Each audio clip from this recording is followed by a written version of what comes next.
Sering banget nih jadi pertanyaan buat yang lagi nyiapin home studio, kabel audio yang harganya selangit itu beneran ngaruh nggak sih? Apa ini cuma marketing doang atau emang ada sains di baliknya? Nah, hari ini kita bakal cari tahu jawabannya dengan langsung ngebongkar datanya. Oke, jadi begini rencana kita. Pertama, kita bahas dulu soal perdebatannya. Terus, kita kenalan sama dua jagoan kita, si kabel pekerja keras dan si kabel premium.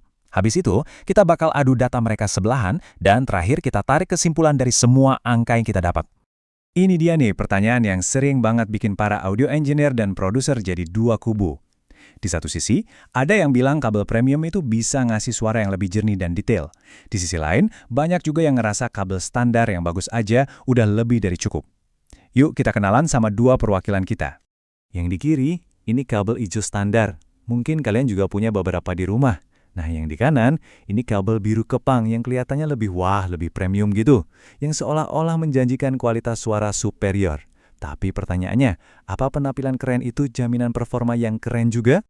Oke, kita mulai dari penantang pertama. Anggap aja ini kabel kuda kerja kita, yang standar tapi bisa diandalin.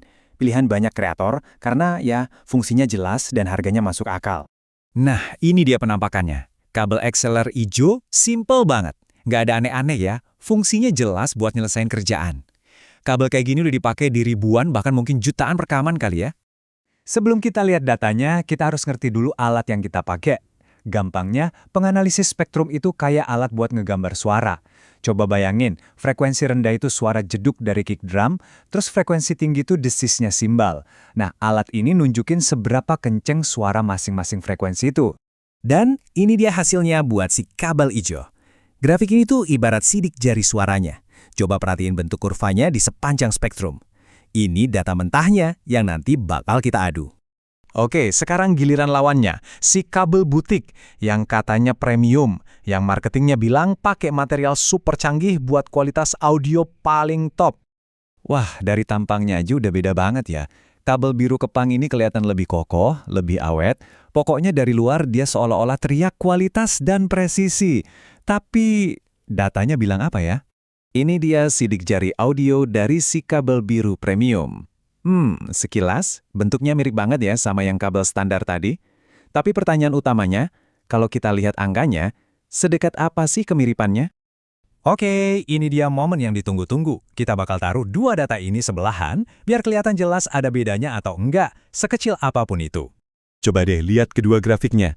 Kiri si kabel hijau standar, kanan si kabel biru premium. Bentuknya, respons frekuensinya, kelihatan hampir plek-ketiplek, sama persis kan? Tapi jangan cuma lihat gambarnya, kita bedah rangkanya. Nah, tabel ini ngerangkum data utamanya. Buat level puncak bedanya tipis banget.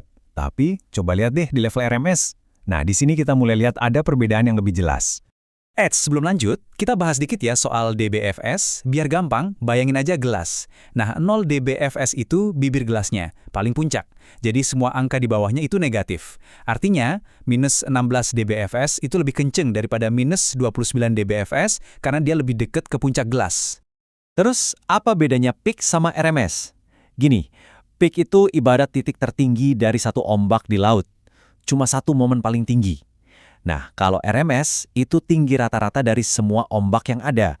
Makanya RMS sering jadi patokan yang lebih pas buat ngukur seberapa kencang suara yang kita dengar.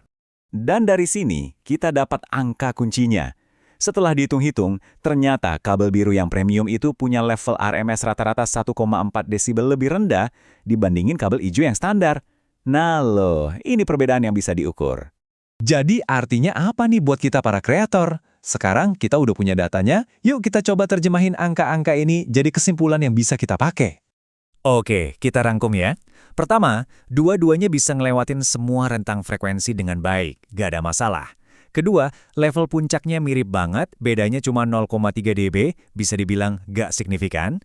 Ketiga, level rata-rata atau RMS-nya, nah ini ada perbedaan 1,4 dB yang bisa diukur.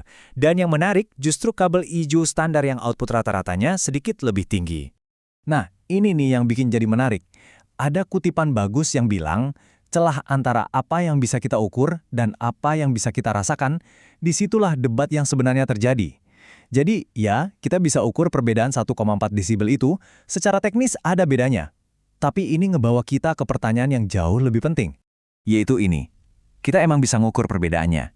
Tapi, pertanyaannya, apakah kamu benar-benar bisa dengar bedanya? Apakah perbedaan 1,4 dB itu cukup buat telinga kita nangkep bedanya di hasil rekaman? Nah, disinilah data berhenti dan kuping kalian yang jadi juri. Pilihannya ada di tangan kalian.